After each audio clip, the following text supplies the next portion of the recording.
Welcome back, gang, for the first time and hopefully many more to come. Don't forget to subscribe to the YouTube channel and click on the notifications right here, this little bell, so you can get those emails every time we go live. Peace. ThaBoxingvoice.com here with head of Matchroom Boxing, Eddie Hearn. Eddie, what a press conference. I'm sure waking up this morning you thought it would be a bit epic, but you'll be looking back at this press conference for years, I'm sure. Yeah, I mean, I think I expected the banter from Phil Greco. I do think he overstepped the mark, but this is boxing. You don't have to be nice.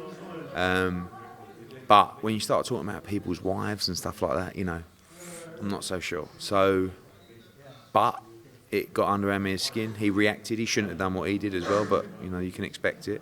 And we have a spicy fight on April 21st. I knew there was going to be a little bit of needle, but it's taking it to another level. And I think Amir now can go into that fight with the bit between his teeth.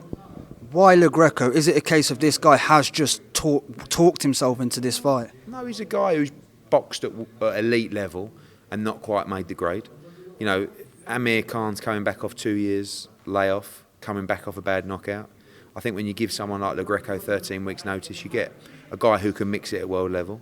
If Amir's the same fighter he was against Maidana and Devon Alexander, I expect him to blow through Greco in style. If he's not, he will struggle. And we don't know the answer to that question. So I think Greco is a guy that can excite the fans, both in and out of the ring, and can get people talking. And yeah, I guess there was 3 or 4 other guys who were on a par with Phil Greco to take the fight, but he was making the noise, and he got the call. If he does get through this, which I'm sure he will, what sort of opponent will be next? Will it be a top 20, top 15, or have you not thought that far? I think we need to step up the levels.